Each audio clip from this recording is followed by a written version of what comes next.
Mana bugun o'quvchimizni o'sha haydash jarayonlari juda zo'r, a'lo darajada bo'lyapti.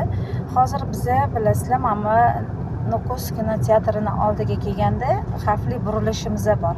Bu yerda qanaqa o'tishimiz kerakligini hozir mana o'zlari sekin haydash jarayonida ko'rsatadilar. Ya'ni bu yerda tezlik bilan kelayotgan paytda tezlikdan o'sha tormozni bosgan holatda kamaytiramiz, sekinlashgan holatda mana qatorimiz bo'yicha plavniy harakatda qayiltirib yo'nalishimiz bo'yicha ketyapmiz.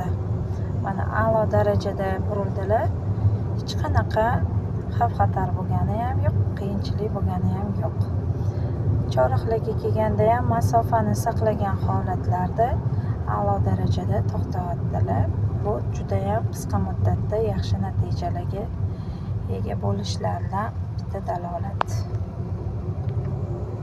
Mana yaxshi ko'ryapsizlar. Hattoki yurayotgan yo'limda ham normal ketyaptilar. Mana oldimizdagi mashinaga bemalol mana avariya situatsiyalarni oldini ham oldilar. Yo'llardan, ya'ni chapga burilayotgan mashinamizning orqasiga turib qolgan Damas'imiz bizning yo'limizga chiqdilar, lekin shularni ham oldini olib sekin yo'nalishlari bo'yicha ketdilar.